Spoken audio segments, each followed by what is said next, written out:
बच्चों नीट 2026 बहुत ही पास है। अब एक ही एग्ज़ाम रह गया आपका बोर्ड्स का, बायोलॉजी जिन्होंने मेडिकल लिया है।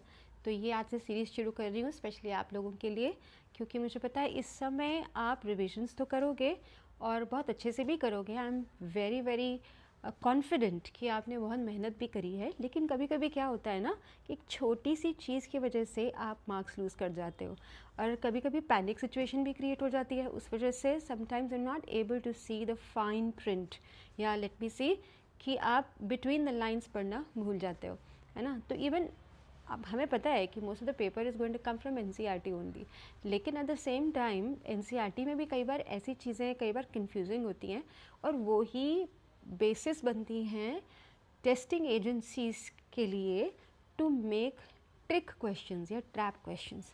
तो मैं आज इकोसिस्टम चैप्टर रिवाइज करवा रही थी, तो मैंने सोचा आपके लिए एक सीरीज़ स्टार्ट करती हूँ, और इस सीरीज़ का नाम है नीट 2026 माउस ट्रैप क्वेश्चंस। तो आपने देखा है ना, वो माउस ट्रैप या जो चूहेदानी होती है उसमें एक छोटा सा बेट लगा दिया जाता है ना, टू अट्रैक्ट द माउस, और जैसे ही वो उसमें जाता है खटाक से दरवाज़ा बंद हो जाता है। तो ऐसे ही आप देखोगे कि क्वेश्चन पेपर में बहुत सारे ऐसे क्वेश्चंस आते हैं जिसमें बहुत सीमिंगली सिंपल लगेगा आपको कि कुछ है ही नहीं, है तो इजी सा है, बट वहीं कहीं ना कहीं माउस ट्रैप होता है। और अगर आप फंस गए तो एक क्वेश्चन का मतलब क्या हुआ, आपने एक क्वेश्चन छोड़ दिया तो 4 मार्क्स, अगर गलत हो गया तो 5 मार्क्स। 5 मार्क्स से रैंक कितनी पीछे जा सकती है ये तो मुझसे बेहतर आप जानते हो। वेल एक्चुअली मैं भी जानती हूँ, और अब मुझे कितने साल, I think more than 27 years, 1997 से पढ़ा रही हूँ मैं, तो that makes it almost 30 years. Okay, so इतने सालों से पढ़ाते पढ़ाते कई जनरेशन्स ऑफ बच्चों को मैंने ट्रेन किया है नीट के एग्जामिनेशंस के लिए, प्लस उन्हें काउंसिल किया है मेंटली स्ट्रांग रहने के लिए, ताकि वो अपना एग्ज़ामिनेशन अच्छे से दे पाएँ और उसके बाद का जीवन भी तसल्ली से, शांति से और प्यार से बिता पाएँ। तो इस सीरीज़ में बीच बीच में और भी बहुत सारे टिप्स देती रहूँगी मैं आपको, बट आज मैं शुरू कर रही हूँ इकोसिस्टम चैप्टर का ही।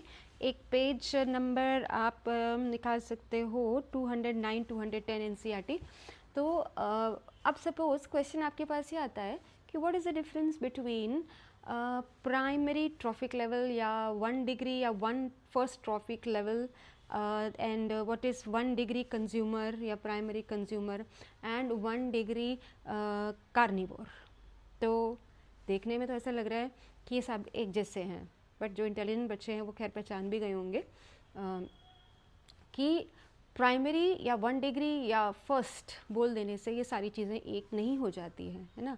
फर्स्ट ट्रॉफिक लेवल किसका होता है, प्रोड्यूसर्स का होता है, राइट। एंड प्राइमरी या फर्स्ट कंज्यूमर्स कौन से होते हैं, वो हर्बीवोर्स होते हैं, and that is the second trophic level. और प्राइमरी कार्निवोर्स कौन से होते हैं, प्राइमरी कार्निवोर्स होते हैं, वो थर्ड ट्रॉफिक लेवल होता है, राइट। सो एक्चुअली लगा सबके आगे 1 ही हुआ है, प्राइमरी या 1 डिग्री लगा हुआ है, लेकिन ये तीनों अलग अलग चीज़ें हैं।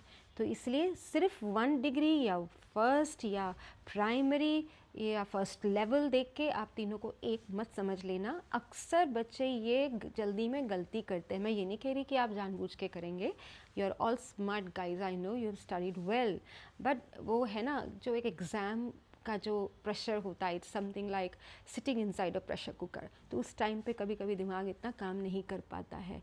तो सिर्फ 1 देख के ही आपको आंसर नहीं बना लेना है, आपको ये देखना है कि उसके आगे क्या लिखा है। सो 1 trophic level, first trophic level अलग चीज़ है, 1 डिग्री कंज्यूमर अलग चीज़ है, और 1 डिग्री या प्राइमरी या फर्स्ट कार्निवोर अलग चीज़ है। ये तीनों अलग अलग ट्रॉफिक लेवल्स को रेफर कर रहे हैं। तो ये हमारा आज का माउस ट्रैप था। Keep waiting for these shorts, I will keep coming at you again and again from different chapters, right. Let's meet up.